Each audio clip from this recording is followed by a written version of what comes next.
2002年5月27日凌晨1点，成都市110接到紧急报警，牛市口凝聚歌城发生持枪杀人案件，2名歹徒持枪冲进包间，连开数枪，将1名男子给打死。歹徒现在已经驾车逃窜了。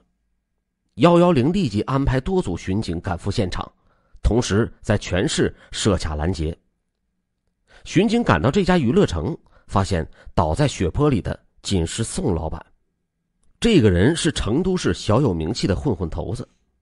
宋老板身中数枪，1枪击中了头部，早已经毙命。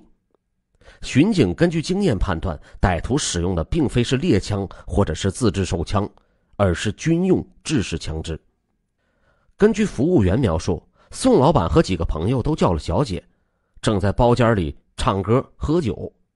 突然包间门就被推开，2个青年闯入了之后就大声吼道：“我们找姓宋的算账，和别人无关，都给老子趴下！”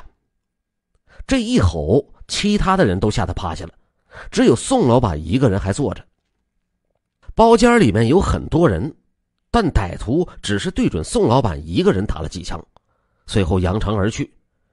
从开始到逃跑的时候，歹徒很沉着，一步也没有跑，射击的时候也是不慌不忙，似乎是老手。歹徒逃走以后，宋老板的几个手下这才反应过来，急忙拿着砍刀就追了出来。其实他们无非也就是做做样子。追到了门口，正看到2个歹徒拦下了一辆绿色出租车。宋老板的手下也不是傻子，他们没敢去追，而是站在几十米外的娱乐城门口大喊着：“别跑，抓杀人犯！”谁知道2个歹徒二话不说，抬手就是对着门口连射了2枪。一瞬间，这些小弟做鸟兽散。2个歹徒这才从容上车，用枪威胁吓得发抖的司机：“你开车，我们找仇人报仇，跟你没关系，老实开到前面，就没有你的事儿了。”歹徒并没有蒙面，说明他们也并不怕被别人给看见。现场找到了几枚5.4式手枪的弹壳，确认歹徒使用的是制式手枪。持军用武器杀人，这可非同小可，是严重的刑事案件。这边现场没有什么好说的，倒是全市设卡拦截的民警们都很辛苦了。凌晨2点，全市各个交通要道都设置了卡点，巡警们却不抱什么希望。这2个歹徒手法老道，看起来似乎是职业杀手。这种人既然来作案，估计早就踩好了点儿，肯定是设计好了逃跑路线。此时他们可能早就在成都市内就地躲藏起来，不会被随便抓到。话虽如此，该查还是要查的。这边110又接到了报警，是那个被劫持的绿色出租车司机。司机颤抖着说：“那2个人让我把车开到了成华区小龙桥附近，然后他们就下了车，不知道去向了。”遗憾的是，司机报警也迟了一些。此时已经发生了惊天大案。2点33分，距离小龙桥路很近的万年场抗日英雄纪念碑附近，成华公安分局巡警大队3中队的巡警何小雨与3名队友设置了一个卡点。带队的巡警就是何小雨，他年仅29岁。何小雨1973年出生，性格憨厚，高大魁梧，相貌还相当英武。1992年，19岁的何小雨参加了解放军，在云南某部队服役。他为人踏实肯干，军事技术又过硬，很快升到了士官。他曾经2次被部队嘉奖，一次被评为优秀士兵，一次被评为红旗车驾驶员。服役4年以后，他在1996年退伍，进入四川石油管理局工作。何小雨从小就对警察有好感，一心想要做警察。他本来可以在石油管理局混混日子的，这绝对没有什么危险，收入也很不错。工作3年以后，他离开石油管理局，进入成都市公安局成华分局，担任巡警、防暴大队民警。何小雨已经从警3年，成绩突出，多次受到分局嘉奖。何小雨还没有结婚，有了恋爱多年的女朋友，2个人已经谈婚论嫁。何小雨准备几天以后的6月1日，就去女友的父母家里正式提亲。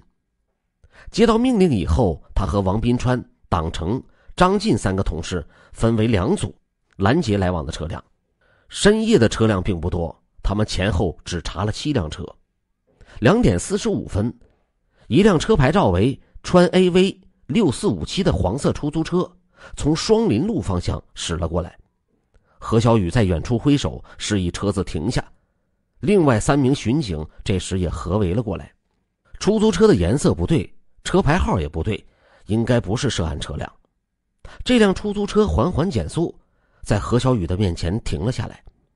车上没有开灯，何小雨隐约看到副驾驶位上坐着一个人，他迎上去说道：“拿出驾驶证、身份证。”让所有人万万没有想到的事情就发生了。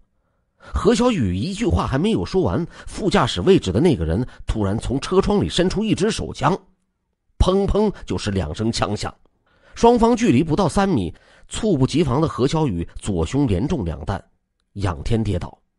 王宾川、党成、张进3名巡警大惊之下，顾不上查看何小雨，立即拔出手枪对准副驾驶就开枪。但是车上的这个司机反应很快，在枪战前1秒撞开了车门，然后跳出了车子，保住了自己的性命。砰砰砰几发子弹准确地击中了副驾驶位置。那个开枪的歹徒哎呀的一声倒在了车座位上，手中的枪也掉落到窗外。王宾川、党成、张进2个人隐约看到出租车后座上有人，立即怒吼道：“车里人马上缴械投降，不然开枪了！”那个歹徒被枪战给吓破了胆，根本不敢还击。别开枪，别开枪，我投降！巡警又怒吼道：“有没有武器？快丢出来，快，不然就开枪了！”歹徒这个时候从车内丢出了一把手枪。巡警说：“快出来，双手举在头上！”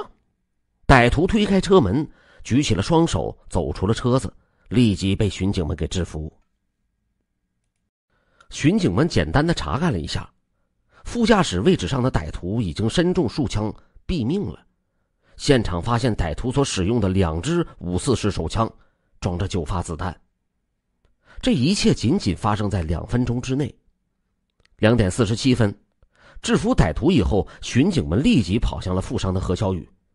何小雨被射中要害，流血非常多，身下已经形成了一个血泊。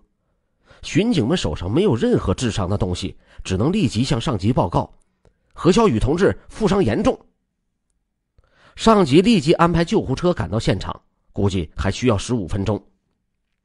3名巡警心急如焚，根本不能等下去。他们留下2个人看着歹徒，王宾川拦住了一辆路过的出租车，准备赶赴不远处的成都市第2人民医院。出租车司机看到全身鲜血的巡警，二话不说，立即加速驶向了医院，连续闯了几个红灯。此时何小雨神志已经模糊，喃喃地对着抱着他的王宾川说：“宾川，是5.4手枪。”王宾川非常难过：“知道了，歹徒已经抓住了。”巡警死死按住伤口，但是何小雨的鲜血仍然是不断的涌出，将巡警的衣服和出租车的车坐垫全部浸湿。何小雨气息越来越弱，眼睛慢慢的闭上了。王宾川忍不住哭出声来：“小雨，你别睡，要挺住啊，马上就要到医院了。”这边出租车司机像是发疯一样的开着车，几分钟以后，车子在成都市第2人民医院急诊室门口紧急刹车停下。王宾川和司机2个人抱着何小雨冲入了急诊大厅，对值班的护士说道：“快救人呐，快救人！”护士二话不说，带着2个人冲进了最近的急诊手术室。30秒以后，值班的外科主治医师黄志勇和内科医生雷主任跑入了手术室。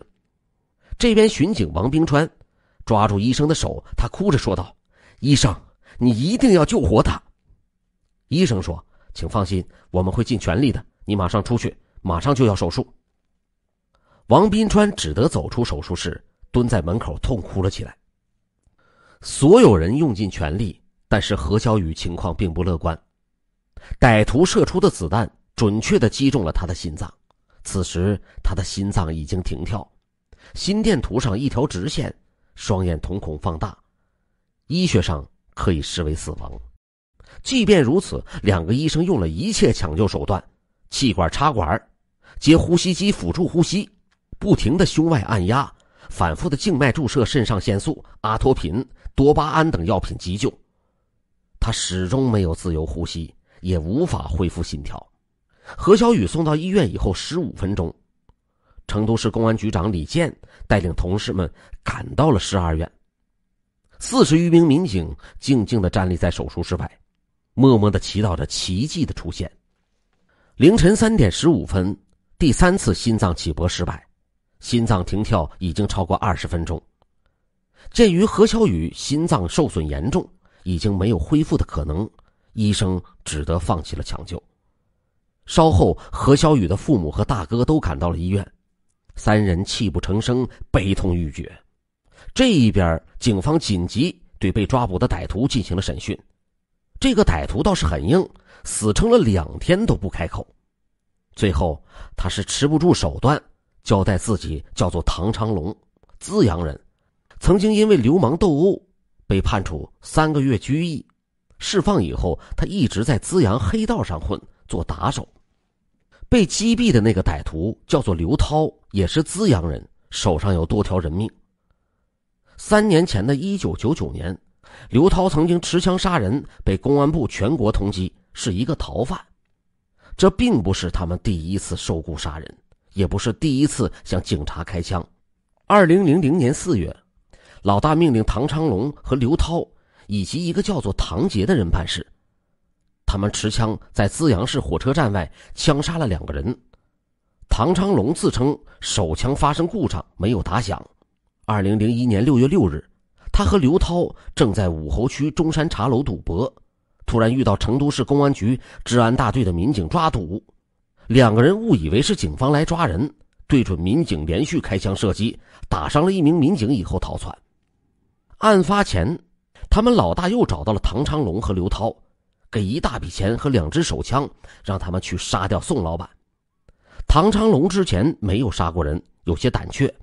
刘涛说，杀人的事情我来，你就拿着枪壮壮声势，帮我望望风。老大给他们的钱很多，唐长龙还是同意了。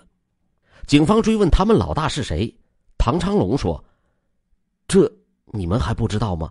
就是涂贵武啊。警方倒吸了一口凉气。涂贵武的名字如雷贯耳，他是资阳乃至四川黑道鼎鼎有名的人物。他不是什么盘踞一方的老大，而是著名的职业杀手，有着资阳第1杀手的外号，也是有名的通缉犯。1年前的2001年，涂贵武被列为四川省公安厅督捕逃犯。唐长龙还交代，刘涛和涂贵武合作了好几年了，2人杀过好几个人。刘涛跟我说，1年前，也就是2001年的9月19号，有一个老板出了高价，让涂贵武杀掉荣县旭阳镇的同喜俱乐部老板刘某。这个老板同刘某在一个地方开赌场，互相抢生意，涂贵武就找到了刘涛，2个人持枪上门去，就将那刘某给打死。警方根据唐长龙的交代调查，果然有这个案子。9月19号的晚上，老板刘某正在自己的娱乐城里面坐庄来赌钱，突然2个歹徒闯入了俱乐部，用枪就对准了刘某。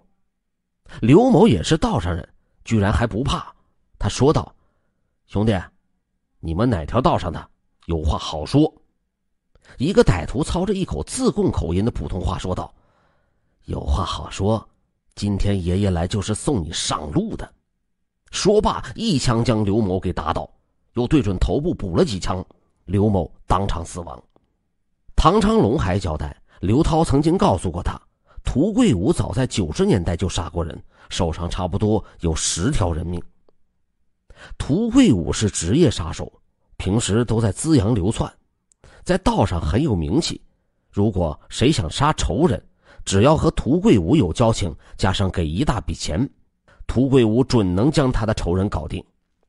其实四川黑道上敢杀人的流氓并不少，比如所谓的内江13太保都能杀人，但是这些家伙并不可靠，经常失手或者是收钱不办事。涂贵武却讲规矩，每次都能够把人给杀掉。涂贵武之所以名气大，其一就是他颇有头脑，不是武夫，深受老板们的信任。警方根据唐长龙的交代，紧急扑向了资阳市涂贵武的几个暂住地，但是早已经人去楼空。警方认为，知道刘涛被击毙，唐长龙被捕以后，有丰富流窜经验的涂贵武肯定会逃到外地。无奈之下，警方成立专案组，对涂贵武进行长期追捕。专案组对于涂贵武案件进行了梳理，大体还原了他的作案轨迹。涂贵武1967年出生于自贡。涂贵武家里很穷，有兄弟姐妹6人。涂贵武从小是好勇斗狠，稍大一些就在社会上打架闹事，成为自贡有名的混混。他的身材粗壮，皮肤黝黑，相貌粗陋，非常喜好赌博。涂贵武有一句名言：谁打我了，我一定打回来。这样混到18岁，涂贵武已经几次被拘留了。涂贵武的父亲为了挽回儿子，自己提前退休，将成都车务段的工作顶给了他。涂贵武排行老5，上面有几个哥哥都没有得到这份工作。在当年，这份工作可是很不错的，这算是铁饭碗。这边涂贵武还有一个青梅竹马，在成都卫校念书的17岁女友。如果涂贵武愿意好好工作，未必不会有一个不错的前程。可惜狗改不了吃屎，他生性凶恶，好逸恶劳，又喜欢赌博。工作刚刚1年，因为赌博欠债，他竟然在工作中盗窃大量的铁路物资变卖。1985年案发，涂贵武被捕入狱，判处有期徒刑3年。释放以后，涂贵武失去了工作。这个时候他就来到了资阳，开始在社会上瞎混了。当时的社会上有一句顺口溜：3天不杀人，不是资阳人。资阳是整个四川比较混乱的地方，除了有很多黑社会以外，连初中生都上街挥刀砍人。显然这个城市很适合涂贵武这种人。凭借在黑道的小有名气，涂贵武为一个叫做张旭东的砂石老板做打手。张旭东外号张老七，是资阳赫赫有名的千万富翁，也是黑道上的老大之一。他有一家红通建材公司，主要从事砂石和建筑工作。涂贵武这个人非常好赌，张老板也是一个病态的赌徒，2个人就非常投缘。除了做生意以外，2个人频繁去四川各地赌场，甚至是河南、广东、澳门赌博。前后10年，涂贵武输掉了差不多100多万元，全部都是张老板的钱。在80、90年代，这笔钱相当于今天的至少上千万，自然张老板输得更多。他死的时候欠债高达2000万元。不过张老板从没有对涂贵武催债，还对涂很不错的。涂贵武认为张老板够朋友，对他是感激涕零，俯首帖耳。其实张老板是养着涂贵武这个杀手死士，准备将来做大事。砂石生意不需要投入太多本钱，几乎是一本万利的生意。这个行当的经营者很多都是黑道，通过武力来抢夺生意。张老板垄断了资阳大部分的砂石生意，收入颇丰。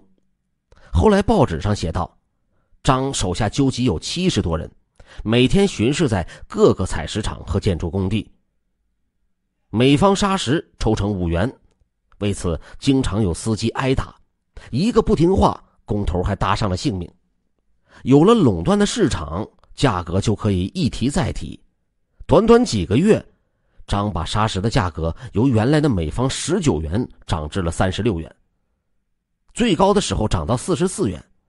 讲到这些，直到今天，资阳建筑行业的人士还是不敢多谈。对于张旭东的所作所为，社会上早有耳闻。在1997年，资阳市人代会就有代表提案，要求政府部门来调查整顿。后来由资阳市政法委牵头，工商、公安、矿产办、江河办等部门的确成立了联合工作组。因为张有自己的保护伞，结果还是没有了下文。1997年，张老板和当地的一个老大王老板抢生意，关系就闹僵了。王老板的朋友多，一度将张老板的生意抢走了大半。张知道普通手段是对付不了他了，让涂贵武将他给做掉。接到这个命令时，涂贵武还是有些犹豫的。直到1997年，涂贵武有很多劣迹，打伤过很多人，但是毕竟他没有杀过人。杀人偿命，即便初中文化的涂贵武也是知道的。张老板花费巨资养了他10年，涂贵武却不能不拼了这条命啊！接到命令以后，涂贵武找道上的一个枪贩子，花高价买来了一支54式手枪和20发子弹。当年四川有不少的黑枪，四川尤其是重庆文革期间，发生过全国第1大规模的武斗。不要说军用枪支，武斗就算是火炮、坦克都用过。文革期间至少有数千支黑枪和弹药流散到社会之上，很多都没有追回。1997年8月2日晚上7点，涂贵武将手枪放入了一个手提包内，埋伏在王老板经常出入的资阳市外西街海峡大厦外，耐心等到了9点，王老板和马仔周某一前一后走出了大厦。涂贵武迎面走上去，走到距离王老板不到2米。王老板和涂贵武打过照面，一瞥之下发现了涂满脸的凶相，知道事情不好。涂牛，你来干嘛呀？涂贵武二话不说，从包中就掏出了手枪，砰的一声，王老板胸部中弹，向后跌倒。有些拳脚功夫的马仔周某听到枪响，竟然飞腿去踢枪。这又不是拍电影，你不是送死吗？涂贵武略微一闪，又是一枪，砰的一声，周某腹部中弹，也是仰天倒地。枪声响起以后，街上一片混乱，受惊的群众四处奔跑。涂贵武心理素质很好，缓缓地走到了王老板身边，又对准他头上补了一枪。王老板和马仔周某全部毙命。这个案件是黑道的火拼，王老板家里明知道是谁干的，却没有向警方提供任何有价值的线索。警方长期不能破案，直到2年以后的其他案件才将涂贵武暴露出来。1998年4月，在四川简阳市石盘镇龙泉湖中，陆续打捞上一些碎尸。法医分析，这是一个成年男人的尸体，歹徒作案手段老练，对于碎尸的头部和手掌进行过蒸煮，警方无法确认尸体的相貌和指纹，几乎没有获得任何有效的线索。受伤者身上被砍刺了10多刀，这是非常恶劣的暴力杀人碎尸案。但案件也成为悬案，持久不能破获。直到1999年，歹徒周吉忠因为其他案件被捕判处死刑，才交代出了真相。被碎尸的男人叫宋某，也是资阳黑道的一个杀手，曾经和涂贵武关系很好。涂贵武认为宋某作为杀手抢了他的生意，经常向他借钱赌博还不还，让他在道上朋友面前丢了面子，于是决定干掉他。1998年4月，涂贵武找到了周吉忠，要求一起干。2个人谎称赌博，将宋某骗到了成都2环路西3段一个宾馆的客房里面。涂贵武趁宋某不备，突然用藏刀对准宋某的胸部、腹部等要害连刺了数刀。宋某倒地以后哀求涂贵武放过他一马，涂贵武则骂道：“你他妈不是挺牛逼的吗？我看你再牛啊，操你妈的！”紧接着涂贵武又连刺了10刀，将宋某活活杀死。事后涂贵武和周吉忠用菜刀和锯子将尸体碎尸，将头部和手掌用蒸锅给煮了，然后扔到了龙泉湖内。由此涂贵武被列为杀人嫌疑犯，此时他早已出了大名。1999年，资阳发生了惊天的黑吃黑大案。9月4日，涂贵武的老板张旭东在陶然茶楼门口突然被3名青年给枪击身亡。3名青年从一辆桑塔纳车中跳出来，手持散弹枪对准张就是一顿乱打。前2枪没有打中，张旭东转身就跑，但是第3枪打中了他腹部，将他打死。他的一个小弟李某被子弹给打中，一命呜呼。其余4个小弟做鸟兽散，散弹四飞，误伤了附近的一个老太婆和一个中学生。在这个好似好莱坞枪战的场景后，一名杀手还对张旭东的尸体下身给补了2枪，将他的睾丸给打爆。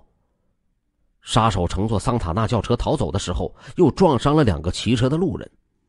张旭东被杀以后，家属在黑道悬赏100万捉拿凶手，但是拒绝和警方合作，甚至是拒绝验尸。直到自己老板被杀，涂贵武极其悲伤，发誓一定要报仇。涂贵武知道是谁干掉了自己的老板，就是资阳通房地产开发公司的总经理于茂学。外号学学的于茂学也是资阳黑道的著名大佬之一。1995年，他犯事入狱3年，因为有保护伞，进去才10多天就被保外就医。于茂学手上也有很多案子，也包括人命案。1995年，他靠垄断水产市场起家，后来强行承包了11座大型水库，再以高价转包给别人，从中来谋取高额的转包费。在承包水库期间，他曾经遇到过当地农民拒绝拆迁，于就带着几10个打手过去，将一个农民开枪活活打死。结果这件事情竟然以私了解决，仅仅花费了8万元钱。他的公司垄断了资阳市很多的城建工程。同进军房地产的张旭东也发生了冲突。相比起来，于的社会关系则更多一些，经营项目涉及到的政府部门就有建委、纪委、水电局、矿产办等10多个部门。在张旭东案件之前的7月5日，于茂学在海运大厦嫖妓以后，在门口被人给枪击。杀手用散弹枪对准于茂学连开4枪，于茂学趴在尼桑车上侥幸没死，腰部和手臂负轻伤，但汽车被打烂。这个杀手就是张旭东派来的。张旭东觉得于茂学的势力不小，不好对付，让涂贵武将他做掉。因为碎尸案发，涂贵武正在外地躲藏，没有亲自出马，他安排小弟内江人段小波持散弹枪去暗算于茂学。段小波胆小，在远距离对准汽车开枪，于茂学只受了轻伤。被枪击以后，于茂学极为恼怒，花费巨资请了3个杀手去干掉张旭东。这3个杀手倒是不怕张旭东，却畏惧涂贵武的名声，怕事后涂贵武会报复，犹豫了1个月，他们都没敢下手。于茂学无奈找到朋友朱家东来帮忙，他们出50万巨款，找到了内江金牌杀手刘洪兵。后来这个人在警方抓捕的时候负隅顽抗，被击毙了。他们找到了于洪兵以后，终于将张旭东给杀死。在搞清楚情况以后，涂贵武立即开始报复。1999年12月15日晚上8点，涂贵武和周基忠2个人手持一把54式手枪和一把散弹枪，冲入了资阳市雁江镇河心街经典茶楼。这个茶楼是一个赌场，有于茂学的几个小弟拿着猎枪看场子。于茂学认为这里绝对安全，才敢来这里赌博。没想到涂贵武和周基忠直接冲入了赌场。于茂学的司机兼保镖曹良军看着情况不对，拿着猎枪就要射击，被涂贵武一枪给撂倒。曹良军头部中弹，当场被打死。随后涂贵武和周基忠对准于茂学连开数枪，于茂学头部、腹部、腿部连续中弹，倒在地上。涂贵武戴了墨镜，于茂学还是认出了他，大叫：快来人呐，涂牛儿来杀我了！这边几个小弟持枪冲出来，涂贵武见对方人多，加上判断于茂学必死，迅速和周吉中逃离现场。也算于茂学命大，他竟然没死。送到医院以后，医生发现于茂学受伤严重，全身多处骨折，骨盆被打烂，直肠被打断，肛门被打烂，一个肾脏也被打坏。经过抢救和多次手术，于茂学侥幸保住了一条性命，但是肾脏等器官被摘除，已经彻底残废，连基本生活也不能自理了。后来于茂学还是因为故意杀人被判处死刑。打残了于茂学，涂贵武还是觉得没完。于茂学请杀手的时候，让朋友朱家东帮忙联系了。得知于被打残以后，朱家东如惊弓之鸟，跑到了外地躲了起来。涂贵武耐心等了几个月，终于在2000年4月1日得到了朱家东马上回到资阳的情报。涂贵武派出杀手唐杰，带着刘涛和唐昌龙在火车站外埋伏着。朱家东带着小弟刘某和陈某走出火车站，刚刚走到十字路口，就被唐杰等3个人用5.4式手枪和6.4式手枪射击。朱家东和小弟刘某当场被打死，小弟陈某冒死滚入了一辆行驶的大卡车轮子下面，侥幸躲过一劫。杀光仇人虽然威风八面，涂贵武毕竟失去了老板，还被通缉，被迫转为成为收钱杀人的职业杀手。2001年初，同伙周吉中被捕，涂贵武感到了危险。涂贵武认为他的罪行只有同伙周吉中和唐杰知道，周吉中被捕没办法处理，但唐杰则是一个威胁。况且涂贵武对唐杰非常不满，唐杰此人好吹牛，为人浮华，做杀手的是刀头舔血的生意，本来无论对谁也不能交敌。唐杰却经常将自己杀人的事情宣扬出去，同着一群酒肉朋友胡吹海塞。涂贵武发现唐杰还喜欢黑钱，经常从他手上骗钱。种种原因，涂贵武决定要干掉唐杰，杀人灭口。2000年3月4日，涂贵武将唐杰骗到了成都一家宾馆，谎称一起剧毒。唐杰欣然前往，刚刚进入客房就被涂贵武连刺数刀。唐杰猝不及防，毕竟身体强壮，竟然奋力地推开房门逃到走廊。他惨叫着：“杀人了，救命啊！”涂贵武不慌不忙地追入走廊，连刺了几刀，将唐杰给杀死，然后又拖入房间里面扔进了浴室，随后从容离去。听到呼救声，宾馆服务员和保安纷纷赶来，涂贵武毫不紧张，像是普通住客一样同他们擦肩而过。周吉中被捕，警方知道唐杰是涂贵武的同伙，锁定了涂贵武。2001年，涂贵武成为四川省公安厅督办的通缉犯。此时的涂贵武却毫不收敛。2001年9月杀掉了老板刘某，2002年5月又杀死了老板宋某。至此，涂贵武成为四川省通缉的头号杀人犯。即便如此，他竟然还在继续作案。2002年12月，涂贵武收到了一个老大邱某的巨资，让他去干掉另外一个老大杨某，黑吃黑。杨某是成都双流县动力无限酒吧的老板。涂贵武几次踩点以后，认为杨某并不好对付。杨某也是老混混，在道上混了很多年，他和邱某有宿仇，曾经互相打过几次。此时邱某已经放话要收拾杨某，所以杨某非常小心，平时基本2点一线，不是在家就是去酒吧。杨某住在部队大院，门口有哨兵，院子里军人很多，根本没法下手。至于酒吧，这里生意太好，人多的都挤不进去，下手以后也很难脱身。此时涂贵武狡猾的一面就显露了出来。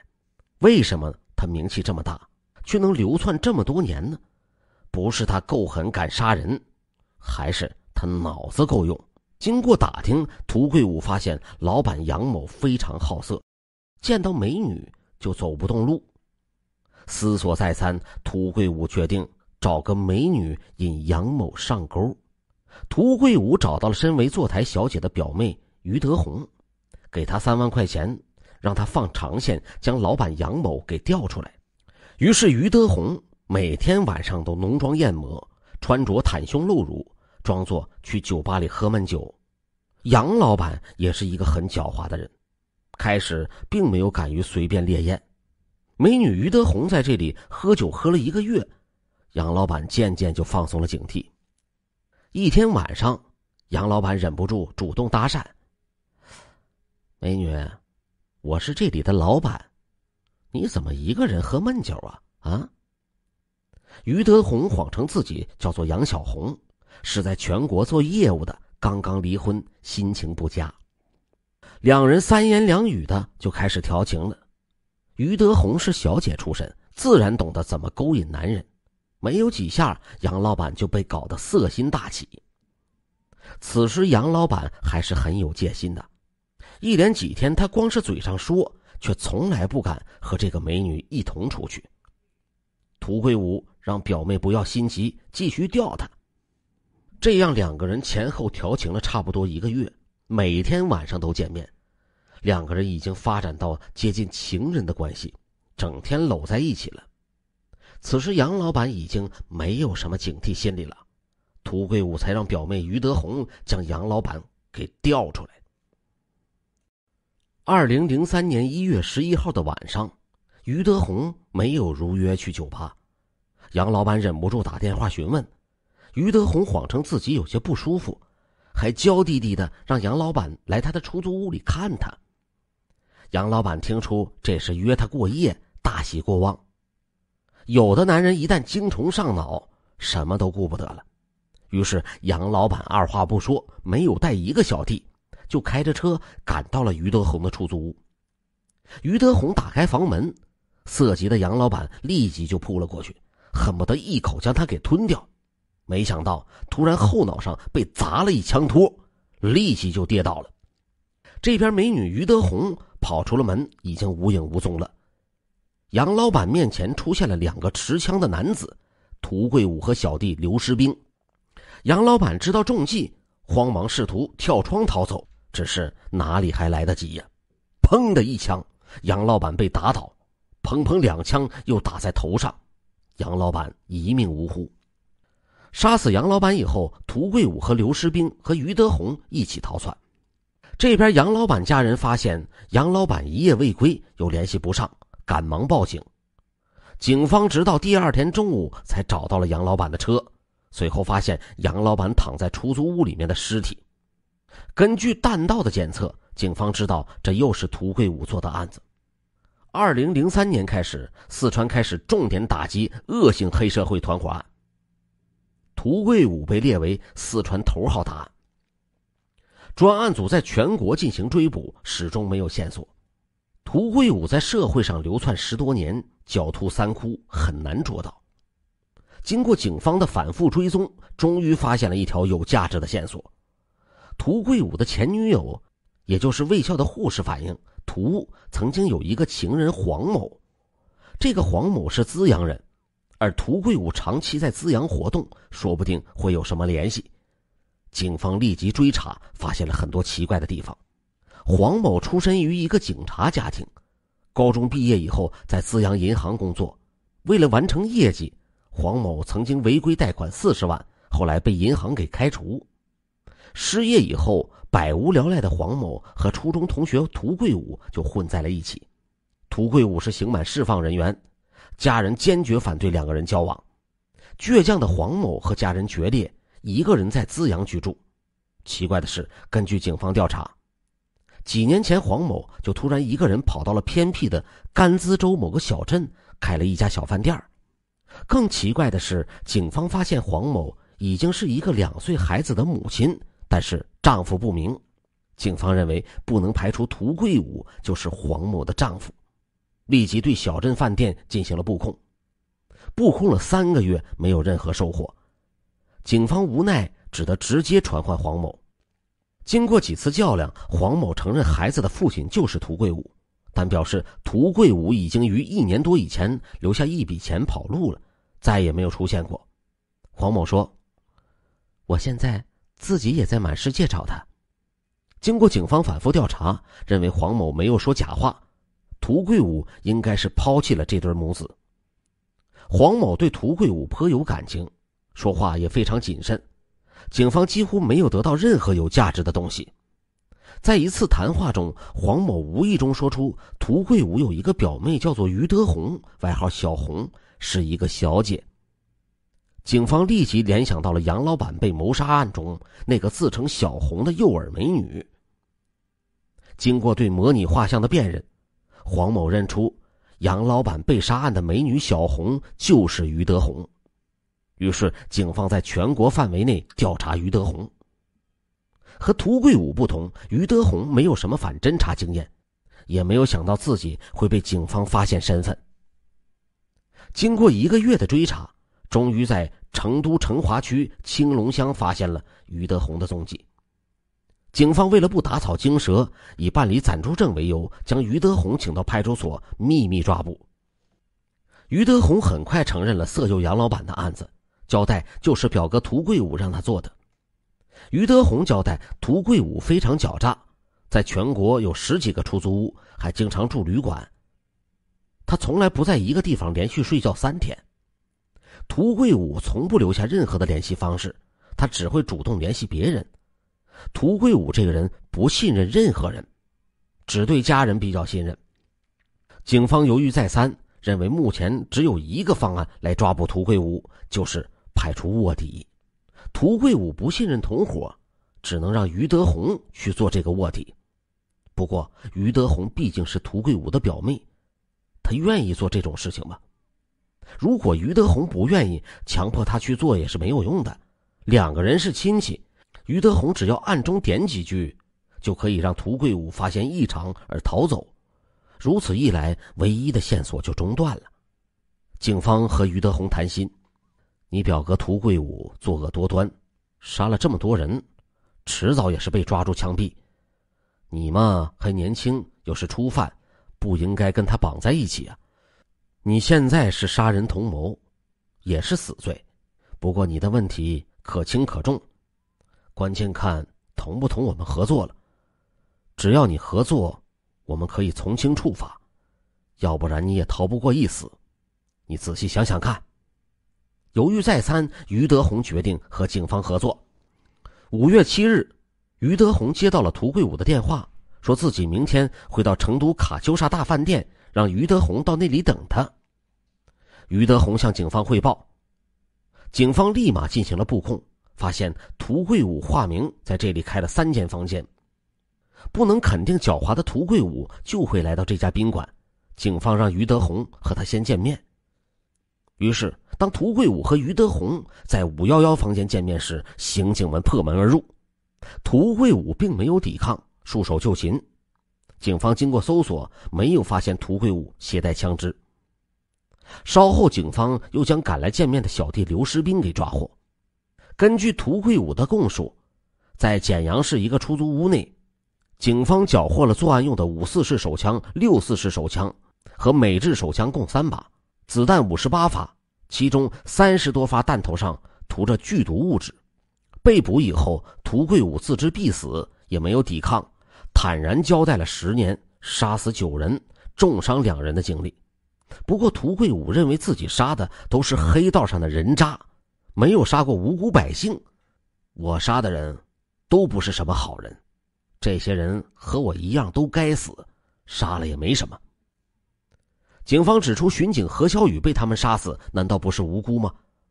涂贵武低下了头。我捞偏门见不了光，警察是光明正大的职业，是保护正常人生活的。这个警察死了也是烈士，我则算什么呢？我知道我早晚都会被抓，我只是希望将来儿子不要像我一样。涂贵武被捕以后，自然是死路一条。2005年1月13日，涂贵武被押赴刑场，执行了死刑。同伴刘师兵等人也是一同被处决。